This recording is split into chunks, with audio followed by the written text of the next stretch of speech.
Assalamualaikum warahmatullahi wabarakatuh. Kami mahasiswa Universitas Islam Negeri Madura, Fakultas Ekonomi dan Bisnis Islam, Prodi Manajemen Bisnis Syariah, Semester 5, Kelompok 3. Video ini dibuat untuk memenuhi salah satu tugas mata kuliah, yaitu Perencanaan Tenaga Kerja, dengan dosen pengampu Bapak Solehuddin LC.MM. Kami dari kelompok 5 terdiri dari 4 anggota yang masing-masing bekerja sama dalam memenuhi tugas dengan judul materi Analisis Kebutuhan Pelatihan. Sebelum masuk ke pembahasan lebih lanjut, izinkan kami memperkenalkan diri terlebih dahulu.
Analisis kesenjangan keterampilan adalah sistematik untuk mengidentifikasi kesenjangan antara pengetahuan, keterampilan, dan sikap yang dimiliki karyawan saat ini dengan yang dibutuhkan dalam organisasi. Nah, tadi kan sudah tahu tentang definisi dari analisis kebutuhan pelatihan. Tentunya dari analisis kebutuhan pelatihan ada tahapan yang harus kita ketahui. Tahapan yang pertama, analisis organisasi dengan fokus strategi, tujuan, dan sumber daya perusahaan secara keseluruhan dengan tujuan untuk menentukan di mana pelatihan yang tepat dan juga memastikan bahwa pelatihan adalah solusi yang paling tepat.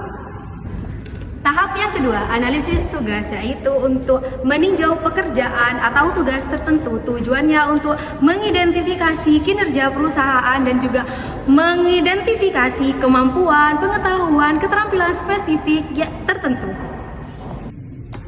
Tahapan yang ketiga yaitu analisis individu, yang dimana fokusnya itu mengevaluasi kinerja dan kompetisi karyawan di suatu perusahaan dengan tujuan menentukan siapa di antara karyawan yang membutuhkan pelatihan dan juga jenis pelatihan apa yang sesuai untuk mereka.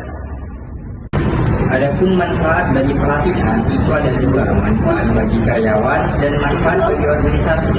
Manfaat bagi karyawan salah satunya yaitu meningkatkan keterampilan dan kepuasan kerja. Yang kedua, meningkatkan motivasi dan pengetahuan kerja. Yang kedua, meningkatkan peluang kerja dan karir promosi. Yang keempat, mengurangi kecemasan dan stres pada pekerja.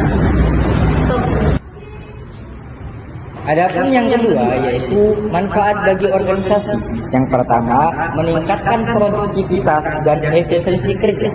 Terus yang kedua, meningkatkan kualitas produk dan layanan. Dan yang ketiga, mengurangi kesalahan atau yang disebut dengan human error. Yang keempat, meningkatkan retensi karyawan agar karyawan menjadi lebih baik. Yang kelima, membantu adaptasi terhadap dunia kerja yang sangat produktif. Terima kasih. Yang kita dengar dengan kata pelatihan, tapi apakah perusahaan hanya cukup dengan pelatihan saja? Tentunya tidak, karena organisasi yang cerdas tahu kuncinya adalah pengembangan sumber daya manusia atau bisa kita sebut dengan pengembangan SDM. Nah, pengembangan sumber daya manusia adalah pengembangan sumber daya manusia adalah upaya terencana dan terorganisir yang dilakukan oleh organisasi untuk meningkatkan meningkatkan kemampuan individu dan kelompok agar kinerja mereka di masa depan dapat memenuhi tuntutan pekerjaan saat ini dan di masa yang akan datang. Pengembangan sumber daya manusia mencakup 3 hal. Yang pertama yaitu pelatihan, yang kedua pendidikan, dan yang ketiga itu pengembangan. Nah, dengan investasi yang tepat pada pelatihan, pengembangan, dan pendidikan, kita tidak hanya mengisi kesenjangan hari ini, tapi juga sedang membangun dominasi kesuksesan untuk masa yang akan datang.